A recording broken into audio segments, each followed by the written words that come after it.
এই বছৰৰ শেষৰ ফালে অসম ভৱন যাক আমি ভাঙি পেলাই নতুনকৈ নিৰ্মাণ কৰিছিলোঁ সি সম্পূৰ্ণ হ'ব আৰু অসম ভৱনটো মূলতঃ চৰকাৰী কাম কাজত ব্যৱহাৰ কৰা হ'ব। Residence commissioner office, cabinet meetings বা যিকোনো চৰকাৰী কাম কাজ হ'ব আৰু তাৰ ফলত ৰেচিডেন্স কমিশ্যনাৰ অফিচে যিখিনি স্থান আছাম হাউচত ৰাখিছিলে তাত সৰ্বসাধাৰণ মানুহ থাকিব পৰা হ'ব। আমি দাৰিকাত এটা তৃতীয়টো অসম ভৱন নিৰ্মাণ কৰিছিলোঁ আৰু অসম ভৱনৰ লগতে কাৰ্বি ভৱন আৰু ডিমাচা ভৱনৰো নিৰ্মাণ হৈ আছে।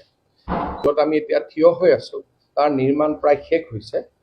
পূজাৰ আগে পিছে ইয়াকো আমি জনসাধাৰণৰ কাৰণে মুকলি কৰি দিম। আমি আৰু এটা ডাঙৰ প্ৰজেক্ট কৰি আছোঁ, সেইটো হ'ল দাৰিকাতে, যাৰ কাৰণে আমি অলপমান ডাঙৰ মাটি এডোখৰো পাইছোঁ। এতিয়া আপোনালোকে চাই আহিলে আমি চেষ্টা কৰিম তাতে যাতে নতুনকৈ আমি 100টা ৰুম বনাব পাৰোঁ আৰু অসমীয়া দিল্লীত থকা অসমীয়া সমাজখনে যাতে বিয়া বাৰু পাতিব পাৰে তাৰ কাৰণে আমি ডাঙৰ হল এটা কৰিব খুজিছোঁ, য'ত 300 মানুহ বা 400 মানুহ একেলগে গোট খাব পাৰে আৰু ওপৰত আমি টপ ফ্ল'ৰত এটা নামঘৰো কৰিব খুজিছোঁ। সেইটো আমাৰ 4th প্ৰজেক্ট।